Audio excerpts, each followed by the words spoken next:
함께 따라서 하시겠습니다. 타협하지 않는 믿음이 필요합니다. 한 번 더 따라서 하시겠습니다. 타협하지 않는 믿음이 필요합니다. 오늘 함께 본독한 요한계시록 2장 12절로 17절 말씀 가지고 타협하지 않는 믿음이 필요합니다. 이와 같은 제목으로 함께 말씀의 은혜를 나누겠습니다. 우리가 지금 계속해서 요한계시록에 나오는 소아시아 지역의 7교회, 우리는 쉽게 말해서 그냥 초대교회, 초대 7교회라고 우리가 이야기를 하고 있는데 7교회들을 살펴보고 있습니다. 예수님은 환난 가운데 있던 교회들에게 위로와 용기를 전해주셨습니다. 그리고 잘하고 있는데 몇 가지, 한 가지 혹은 두어 가지 하나님께서 책망하시는 말씀을 또 주셨습니다. 이 주님이 책망하시는 말씀은 혼을 내기 위해서가 아니라 바로 세우기 위함입니다. 우리가 이걸 잊으면 안 돼요. 그러니까 혼을 내기 위해서 책망하시는 말씀이면 우리 가운데 크고 두려움이 임하게 되지만 주님이 주시는 건 두려움이 아니에요. 평안함입니다. 잘못된 것이 있을 때 그 말씀을 듣고 고칠 수 있어야 돼요. 그 말씀을 하신다는 것은 아직 기회가 있다는 거예요. 그 기회를 놓치게 되면 그때는 예고 없이 심판이 오는 겁니다. 그러나 말씀하시는 것, 들려지는 것, 그것은 아직 우리에게 기회가 있다는 말씀입니다. 땅끝까지 복음을 전해야 할 교회가 세상에서 두려움 없이 담대하게 그 사명 감당하게 하시려고, 본질에서 벗어나지 않도록 하시려고, 또 그 믿음을 지킬 수 있도록 격려하시는 말씀으로 이 말씀들을 우리 가운데 주고 계십니다. 그러므로 우리가 새겨들어야 되는 말씀이에요. 아프다고 버리거나 외면하는 말씀이 아니라 내 마음 가운데 더 새겨야 되는 말씀. 그러니까 우리가 이런 책망을 듣는 이유 중에 하나가 뭐냐면 너무 익숙해져서 너무 둔감해져서 지금 깨닫지 못하고 있기 때문에 깨달으라고 주시는 말씀입니다. 그러면 그 말씀 우리 마음에 더 깊이 새겨야 되고 더 주의해야 되는 말씀인 줄 압니다. 에베소 교회를 향하여서는 첫사랑을 회복하라 말씀을 하셨고, 서머나 교회를 향해서는 죽도록 충성하라, 죽기까지 충성하라 말씀하셨습니다. 오늘은 버가모 교회에 주시는 말씀입니다. 내 믿음을 지켜라. 첫 번째로 우리에게 주시는 이 말씀은 믿음을 저버리지 아니하였도다, 주님의 칭찬의 말씀을 주셨습니다. 버가모 교회는요, 우리가 지금 에베소 교회, 그 다음에 서머나 교회, 그리고 지금 버가모 교회를 보는데 이렇게 해안을 따라서 지금 북서쪽으로 계속 이동을 합니다.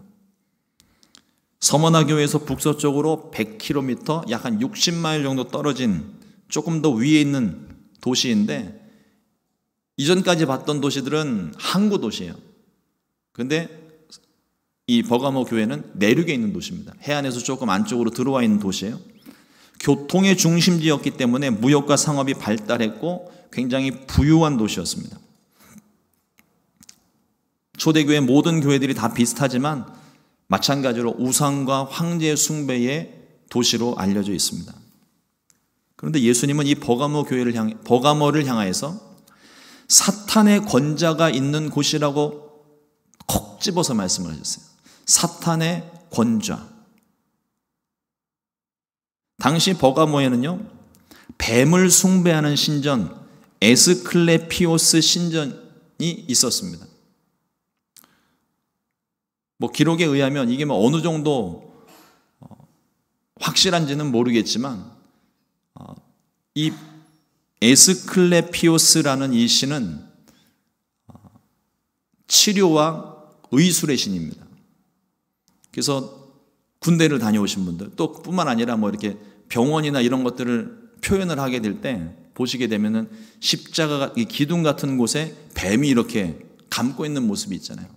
그러니까 그 모습이라고 보는 사람들도 있습니다. 그래서 그게 기원이 되었다 이렇게 보시는 분들도 있는데, 어쨌든 뱀을 숭배하는 신전이 있었습니다. 그러니까 버가모 교회는요, 옛뱀, 곧 사탄을 섬기는 도시의 한복판에 세워진 교회예요. 예수님께서 말씀하신 것은 버가모 교회의 영적인 환경이 좋지 않은 걸 얘기하시는 겁니다. 사탄을 섬기는 도시 한복판에 세워졌으니 그 교회에 임한 핍박과 환난은 불보듯 뻔한 거예요. 이러한 환경 속에서도 버가모 교회는 예수님을 붙잡고 그 예수 이름을 붙잡고 믿음을 지켰습니다. 안디바의 순교 중에도 믿음을 버리지 않은 교회라고 칭찬을 하셨어요. 이 안디바가 성경에는 처음 나오고 관련 기록도 거의 없습니다. 정확히 알 수는 없지만 초대 교회의 전승에 따르면 안디바는 버가모 교회의 감독이었는데 황제 숭배를 강요받다가 그것을 거부했습니다. 노쇠로 만든 황소에 불을 달궈서 그 위에 앉혀서 태워 죽였다고 그래요. 얼마나 뜨거웠겠어요. 생각만 해도 끔찍한 일입니다. 근데 그것을 지켜보는 버가모 교회 성도들이 있어요. 그걸 보았을 때 그들의 마음이 굉장히 큰 두려움이 있었을 거예요. 그런데 그 두려움을 이겨내고 믿음을 지켰다고. 주님께서 그래서 칭찬하시는 겁니다. 그 끔찍한 사건을 경험하고서도 믿음을 지켰다. 주님께서 이 버가모 교회의 믿음을 칭찬을 하셨습니다. 이 버가모 교회의 상황을 보게 될 때 우리 교회의 모습을 보게 됩니다. 교회는요, 세상 한복판에 세워진 주님의 몸이에요. 공중권세 자본이들이 여전히 세상 가운데 있습니다. 이 공중권세 자본이들과 부활의 주님을 믿는 성도들 사이에 영적인 싸움이 있을 수밖에 없는 거예요. 세상 가운데에서 우리가 어려움을 당하고 이 어려움은 나의 실수나 부족함 때문에 겪는 어려움이 아니라 예수 믿는 것 자체만으로 우리가 세상 가운데서 때로는 사람들에게 외면을 당하기도 하고 때로는 사람들에게 조롱을 당하기도 하고 때로는 사람들에게 손가락질을 당하는 그런 일들이 있을 때, 오직 예수 믿는 것 하나 때문에 그런 일이 있을 때 우리는 그것을 영적인 싸움으로 받아들일 수 있어야 돼요. 그러니까 그 영적인 싸움에는 감정적으로 인간적으로 대응을 하는 것이 아니라 영적으로 대응을 해야 되는 거죠. 그 가운데에서 그런 환난 가운데서 어려움 속에서도 믿음을 굳게 지키면 주님께서 우리를 지켜주십니다. 환난과 핍박 속에 고난을 당하고 심지어 목숨을 잃어버리는 일이 있어도 절대로 우리는 주님은 잃어버리면 안 돼요. 내 모든 가진 것, 생명을 잃어버리는 일이 있어도 주님은 놓치면 안 됩니다. 그러니까 환난이 심하면 심할수록 오히려 성도들은요, 순교를 각오하고 그 믿음을 지키려고 노력을 합니다. 그래서 사단이 최근에 전술을 바꾼 거예요. 평안함을 주는 거죠. 핍박의 강도가 높아지면 높아질수록 성경의 역사도 그렇고 세계사의 역사들도 그렇고 모든 초대교회의 역사들이 다 똑같습니다. 핍박의 강도가 세지면 세질수록 교회는 점점 더 부흥을 하고 교회가 크게 일어나요. 최근에는 그런 핍박이 거의 없습니다. 그러다 보니까 교회가 힘을 잃어버리는 거예요. 근데 이 힘을 잃어버리면 안 됩니다. 더욱더 우리가 주님을 붙잡고 그 믿음을 지켜야 될 줄로 믿습니다. 고난을 통과하고 환경을 다스리는 것도 물론 중요하지만 우리가 붙잡은 주님 놓치면 안 됩니다. 이 버가모 교회와 같이 믿음을 굳게 지켜서 선한 싸움, 이 거룩한 싸움에서 우리 모두 승리하게 되시기를 주님의 이름으로 축원을 드립니다. 두 번째로 주님이 주신 말씀은 세상과 타협하지 말라는 말씀입니다. 책망의 말씀입니다. 예수님은 이 버가모 교회를 향하여 말씀하시면서 발람의 교훈을 지키는 자들이 있다고 책망을 하셨습니다. 이 발람의 교훈은요, 민수기에 나오는데 모압 왕이었던 발락과 또 점치는 발람이 함께 했던 이야기입니다. 하나님의 도우심을 받아서 광야 가운데 모든 대적들을 물리치고 전쟁에 이기면서 점점 다가오는 이스라엘 백성들이 있습니다. 그들이 모압 땅에 이르기 직전에 모압 왕 발락은 이 점치는 발람을 불러서 이스라엘을 저주하게 시켜요. 하지만 하나님을 두려워했던 발람이 이를 거부합니다. 3번이나 거부를 했는데 나중에는 결국 다른 것에 관심을 뺏겨서 이스라엘을 축복을 하게 됩니다. 3번이나 거부를 했지만 결국에는 제단을 놓고 저주하려고 했는데 하나님 말씀이 임해서 또다시 3번을 또 축복을 하게 됩니다. 그런데 이 발람이 재물의 욕심이 많은 사람이에요. 욕심을 버리지 못하고 결국 발락에게 이스라엘이 스스로 멸망할 수 있는 방법을 알려줍니다. 그 방법이 매혹적인 모압 여인을 시켜서 이스라엘의 남자들을 유혹하는 거예요. 그래서 스스로 음행하게 하고 하나님의 심판을 받게 하는 방법을 살짝 알려주고 갑니다. 민수기 31장 16절을 보면 보라 이들이 발람의 꾀를 따라 이스라엘 자손을 부올의 사건에서 야훼 앞에 범죄하게 하여 야훼의 회중 가운데 연병이 일어나게 하였느니라. 이날 이 전염병으로 죽은 사람의 숫자가 24,000명이에요. 예수님께서 이 발람의 교훈을 말씀하신 것은 하나님을 모신 이스라엘 백성들이 도리어 하나님을 버리고 모압의 우상을 섬기며 모압의 여인들과 음행하였던 것처럼 버가모 교회가 믿음을 지킨 것도 있는데 세상과 적당히 타협하는 모습도 함께 가지고 있었기 때문에 이 부분을 책망을 하시는 겁니다. 교회에서 예배를 드리면서도 초대교회 성도, 이 버가모 교회 성도들이 교회에서 예배를 드리면서도 어떤 경우에는 때를 따라서 이방 신전에 가서 우상을 섬기기도 하고 우상의 제물도 먹기도 하고 성적으로 문란해진 모습, 신전에 있던 창기들과 음행하는 그 모습에 대해서 말씀하십니다. 이 사람들이 니골라당의 교훈을 따르는 사람입니다. 여러분, 말씀에는 발람의 교훈과 니골라당의 교훈을 따르는 것이 따로 설명이 되어져 있는 것 같지만 사실은 하나예요, 하나. 에베소 교회에 주신 말씀을 나눌 때도 말씀을 드렸지만 이 니골라당은 초기 영지주의 이단들이었습니다. 영지주의.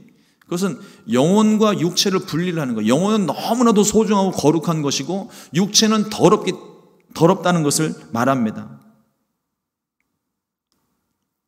믿음으로 구원받은 사람은 그러므로 육체가 필요하지 않다는 거예요. 육체는 구원받은 영혼에 아무런 영향을 줄 수 없다는 겁니다. 그러므로 원하는 대로 살 자유를 계속 요구를 하는 거예요. 내 마음대로 해다. 육체는 괜찮다고. 그래서 그들이 가지고 있던 도덕적인 기준마저 다 무너뜨리는 결과를 가져오게 됩니다. 하고 싶은 대로, 마음대로 하라. 여러분, 자유가 무엇입니까? 자유는 내가 하고 싶은 것, 그리고 내가 하고 싶은 것은 하고 하기 싫은 것은 거부하는 게 자유예요. 내 마음대로 하는 게 진짜 자유죠. 그런데 이 자유는 아무리 자유라 해도 정해진 기준이 있고 법이 있습니다. 법의 테두리 안에서 이게 허용이 되는 거예요. 기준을 벗어나게 되면 방종이 됩니다. 법이 없으면 방종이 되는 거예요. 자유와 방종을 구분해야 됩니다. 요즘 세상이 다 그냥 뭐 꼭 성경 있는 말씀처럼 그렇게 세상이 돌아가고 있는 건데 자기 소견에 선한 대로만 행동을 하다 보니까 법이고 기준이고 다 필요 없어요. 그냥 내가 좋으면 하는 것이고 내가 싫으면 안 하는 거예요. 세상 두 쪽 나도 안 해요. 하나님께서 분명히 우리들에게 자유를 주셨습니다. 우리를 자유하게 하셨습니다. 그런데 이 자유는 죄를 지어도 좋다는 자유가 아니라 죄를 거부할 수 있는 자유예요. 예수님께서 나를 살리셨고 내 죄를 용서하셨기 때문에 내가 전에는 죄를 지으면서 내가 죄를 가지고 살아왔지만 그러나 이제는 나는 예수 믿는 자로서 내 안에 예수님이 계시기 때문에 나는 이 죄를 거부한다. 이 거부할 수 있는 자유를 주신 거예요. 죄에 속박되어서 죄의 노예가 되어서 사는 그 사람들에게 자유를 주신 것은 다시는 그 죄의 멍에를 매지 말라. 그것을 거부하라고 주신 자유입니다.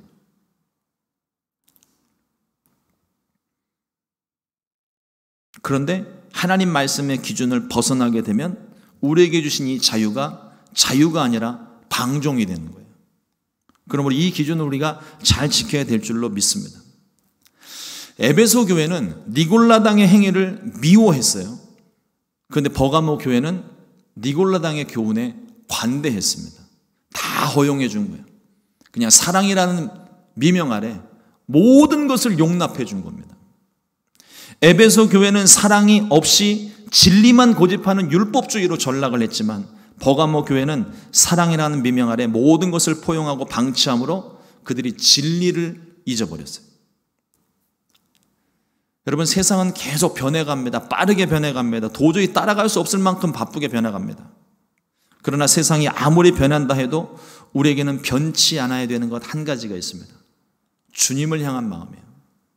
주님을 향한 우리의 마음, 이 믿음은, 이 사랑은 여러분 어떤 상황, 어떤 순간이라도 변하면 안 됩니다. 놓치면 안 되는 거예요. 디모데후서 4장 7절 말씀에 나는 선한 싸움을 싸우고 나의 달려갈 길을 마치고 믿음을 지켰으니. 주님이 이 버가모 교회를 책망하시면서 말씀하신 것이 있어요. 요한계시록 2장 16절에 보면 그러므로 회개하라. 그리하지 아니하면 내가 내게 가서 내 입의 검으로 그들과 싸우리라. 참 무서운 말씀입니다. 주님이 우리를 구원하시고 대적들을 물리치시고 우리를 구원하셨는데 나를 구원하신 그 주님이 대적을 위해 싸우시는 게 아니라 나와 싸우시겠다는 거예요. 왜 그렇습니까? 우리에게 주님이 원치 않으시는 죄악된 일들이 있기 때문에 그래요. 그래서 주님이 말씀하시는 겁니다. 회개하라. 여러분, 시대가 많이 지나서 예수 믿은 지 많이 돼서 그래서 회개가 필요 없어진 게 아닙니다. 우리 날마다 회개해야 돼요. 날마다. 이 회개라는 것이 그냥 단순하게 내가 죄 짓고 잘못했습니다 이렇게 구하는 아주 1차원적인 회개를 말하는 것이 아니라 늘 우리의 마음이 세상 가운데 살다 보니까 세상으로 자꾸 시선을 빼앗기고 세상에 자꾸 관심을 두게 돼요. 그러나 우리의 마음이 하나님께로 돌아서야 되는 겁니다. 관심을 하나님께로 두고 세상 가운데 우리가 여전히 살지만 우리의 시선은 하나님께, 우리의 관심은 하나님께 두는 것. 내 욕심을 버리고 주님 뜻대로 순종하면서 살아가는 이게 진정한 회개의 삶인 거예요. 그러니 매일같이 우리가 회개하지 않을 수가 없는 겁니다.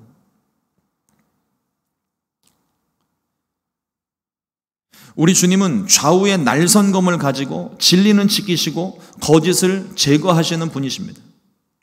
발람의 교훈, 니골라당의 교훈으로 세상과 적당히 타협한 교회들과 이 성도들과 주님이 싸우시겠다고 말씀하신 거예요. 무서운 심판입니다. 과연 우리가 하나님을 적으로 삼을 수 있을까요? 그럴 수 없죠.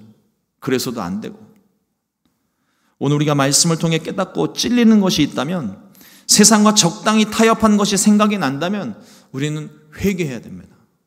입술로 회개를 기도할 뿐만 아니라 우리의 삶을 변화시키고 돌이켜야 되는 거예요. 세상은 끊임없이 우리를 유혹합니다. 너 자신을 믿어라. 세상에 순종해라.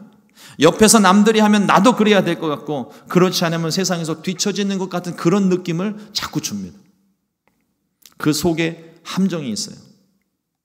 그럴듯하게 만들어서 더 재미나고 자극적으로 만들어서 더 바쁘게 만들어서 다른 사람과 비교하면서 우리를 주님에게서 점점 멀어지게 만드는 겁니다. 세상의 유혹에 붙잡히지 말고 단호하게 결단해야 할 줄로 믿습니다. 우리가 믿고 의지하고 붙들어야 될 분은 오직 예수님 한 분뿐입니다. 세 번째로 우리가 믿음을 지키게 되면 하나님의 상급을 우리에게 약속해 주셨습니다. 요한계시록 2장 17절 말씀에 귀 있는 자는 성령이 교회들에게 하시는 말씀을 들을지어다. 이기는 그에게는 내가 감추었던 만나를 주고 또 흰돌을 줄 터인데 그 돌 위에 새 이름을 기록한 것이 있나니 받는 자 밖에는 그 이름을 알 사람이 없느니라. 두 가지를 약속해 주셨는데 하나는 감추었던 만나 그리고 흰돌입니다. 만나는 이스라엘 백성들이 광야 40년 동안 살면서 그들이 먹었던 주식입니다. 매일매일 일용할 양식을 하나님이 공급해 주셨어요. 이 만나 덕분에 이스라엘 백성들이 광야 40년 지내는 동안에 굶어 죽은 사람이 하나도 없대요. 그 광야를 건너 가나안 땅에 들어간 후에 이 만나가 그쳤습니다. 하나님이 감추신 거예요. 그런데 그 감추인 만나를 우리에게 주신다고 약속하셨습니다. 무슨 말씀일까요? 발람의 교훈과 니골라당의 교훈, 그리고 황제와 우상숭배의 상황 속에서 믿음을 지킨 자들에게 생명의 떡이신 예수님을 주시겠다는 겁니다. 그 환난 가운데 주님을 주시겠다는 거예요. 다시 말씀을 드리면 내가 너와 함께 할 것이다. 영원히 너와 함께 할 것이다. 이 세상뿐만 아니라 앞으로도 영원히 살게 될 그 날에서 내가 너와 함께 할 것이다. 영원한 생명을 약속해 주신 말씀입니다. 주님이 아니고서는 이 환난을 견딜 수가 없는 거예요. 그리고 이 세상은 끝이 나겠지만 죽음 이후의 삶이 존재한다는 겁니다. 주와 함께 영원히 살 수 있는 축복을 약속해 주시는 거예요. 그 믿음을 지킨 자들에게. 그리고 또 하나 흰 돌은 새 이름이 새겨져 있다고 말씀하셨는데 이것이 약속의 징표예요. 하나님 나라에서 영원히 살 수 있는, 마치 우리 미국에서 살 때 들어올 때 시민이 아닌 사람들 처음 들어올 때는 비자를 받아야 들어올 수 있고 또 비자가 끝나게 되면 계속 살 수 있는 영주권을 얻는 것처럼 아니면 아예 시민권을 따는 것처럼 흰돌에 새겨진 그 이름은 하나의 약속의 징표인데 우리가 하나님 나라에서 살 수 있는 천국 시민권인 거예요. 그 돌에는 어린 양의 이름, 예수님의 이름이 새겨져 있습니다. 예수님 이름 외에는 구원받을 만한 다른 이름을 우리에게 주신 바가 없다고 분명히 말씀하고 있습니다. 그러니 우리가 천국 가는 게 교회학교에서 부르는 율동찬양처럼 돈으로도 못 가고 잘생겨도 못 가고 능력이 많아도 못 가고 착한 일을 많이 해도 못 가고 갈 수 있는 유일한 방법은 오직 하나 예수님뿐인 거예요. 그 이름을 우리에게 주셨다는 겁니다. 그 이름을 붙잡고 있으면 그냥 그게 약속의 징표인 거예요. 천국에 갈 수 있는, 하나님 나라와 영원히 살 수 있는 티켓 같은 거, 시민권 같은 거, 그것을 우리 가운데 약속해 주셨다는 겁니다. 또 하나 말씀을 묵상하면서 주신 마음이 저와 여러분들 안에 이미 예수님의 보혈로 새겨진 하나님의 사인이 있다는 겁니다. 우리는 볼 수 없어요. 그러나 받은 사람, 경험한 사람들만 아는 겁니다. 저와 여러분들에게 무엇을 써놓으셨을까요? 한참 고민을 했어요. 그런데 기도하다가 든 생각이 내 거 이렇게 써놓으신 것 같아요. 저와 여러분들은 하나님의 소유입니다. 하나님 뭐라고 쓰셨겠어요? 내 거, 건들지 말 것, 건들면 죽어, 뭐 이런 거 써놓으시지 않으셨을까요? 보혈로 저와 여러분들의 삶 가운데 그렇게 써놓으신 거예요. 그러니 우리가 예수님을 붙들고 있는 이상 어떤 환난과 핍박이 있어도 어떤 사단의 공격이 있어도 절대로 우리를 건들 수 없는 것은 주님이 우리를 위하여서 목숨을 주고 이제 내 것 삼으셨으니까 하나님의 것이니까 감히 원수 마귀도 손을 못 대는 겁니다. 사랑하는 성도 여러분, 누가복음 18장 8절 말씀에 주님께서 이렇게 말씀하십니다. 내가 너희에게 이르노니 속히 그 원한을 풀어주시리라. 그러나 인자가 올 때에 세상에서 믿음을 보겠느냐 하시니라. 주님이 마지막 때 찾으시는 건 주님을 붙잡고 있는 그 믿음입니다. 우리가 많은 것들로 하나님께 드리고 많은 것들로 섬기는 그것을 보시는 게 아니라 주님을 믿는 믿음이에요. 끝까지 붙드는 그 믿음입니다. 그 믿음이 있으면 그 은혜가 너무 감사해서 나머지 것들은 자발적으로 흘러 넘치게 돼 있어요. 주님을 위한 헌신과 봉사와 사랑과 희생이 그 믿음 때문에 생겨나는 겁니다. 그런데 아무리 섬기고 봉사하고 드리고 헌신을 해도 그 마음 가운데 주님을 향한 믿음이 없다면 마치 믿음을 잃어버려 책망받는 초대교회들처럼 행위는 남아있는데 믿음이 없다면, 마음이 없다면 주님이 찾으시는 교회와 성도들이 아닌 거죠. 마지막 때, 인자가 올 때 믿음을 보겠느냐. 주님이 우리를 구원하시고 우리를 선택하신 조건 하나는 딱 하나입니다. 주님을 믿는 믿음 하나. 여러분, 그러므로 이 믿음을 잃지 않게 되시기를 주님의 이름으로 축원을 드립니다. 환난 가운데에 숱한 고난과 역경 속에 믿음을 지키는 사람도 있고 적당히 타협하는 사람도 있기 마련입니다. 그러나 주님이 기뻐하시는 삶은 내가 조금 손해를 보더라도, 내가 조금 불편하더라도 말씀을 지키고 믿음을 지키는 삶입니다. 주님이 찾으시는 믿음은 바로 그런 믿음이에요. 교회는 주님께서 세상 가운데 세우신 그리스도의 몸입니다. 이 세상은 여전히 공중권세 자본이들이 지배하고 있지만 어찌 보면 교회는 적진 한가운데 투하된 공수부대 같은 거예요. 특전사입니다. 저와 여러분은 특전사예요. 아무나 특전사 하는 거 아닙니다. 우상이 가득한 도심 한복판에, 그리고 공중권세 자본이들이 가득한 적진 한가운데 저와 여러분들을 떨고 놓으신 거예요. 그리고 그 안에서 우리는 치열한 싸움을 합니다. 영적인 싸움이에요. 근데 이 영적인 싸움 설렁설렁하면 다 죽습니다. 정신 똑바로 차리고 목숨 걸고 싸워야 돼요. 이 영적인 싸움은요, 말 그대로 전쟁입니다. 적이 죽지 않으면 내가 죽어요. 끊임없이 기도하면서 이 영적인 싸움에서 승리하는 저와 여러분 되기를 주님의 이름으로 축원합니다. 자부심을 가지세요. 이 믿음의 선한 싸움, 거룩한 전쟁을 하십시오. 좌우의 날선검을 가지신 예수님께서 우리와 함께하고 계십니다. 그리고 오늘 말씀 속에서 성령님이 혹시 내 마음을 찌른 부분이 있다면 회개하고 돌아서십시오. 세상과 적당히 타협했던 그 부분을 끊어내야 됩니다. 우리 몸 안에 병이 자라고 있으면 여러분 그거 절대로 그냥 두면 안 됩니다. 잘라내야 돼요. 치료해야 돼요. 회복해야 돼요. 그러지 않으면 내가 죽습니다. 근데 그 치료의 과정이 힘들고 아프고 고통스러워요. 그러나 제거해야 됩니다. 그래야 치료가 되는 거예요. 그래야 회복할 수 있는 겁니다. 우리 영적인 일에도 마찬가지예요. 오늘 하나님께서 말씀을 통해서 내 마음을 찌르신 부분이 있다면 그 부분은 말씀에, 좌우의 날선, 어떤 검보다 예리한 그 말씀에 지금 베인 부분인 거예요. 주님이 필요 없는 부분, 쓸데없는 부분, 그 부분에 대해서 지금 우리 심장 깊숙이 칼을 찌르신 겁니다. 말씀으로 찌르신 거예요.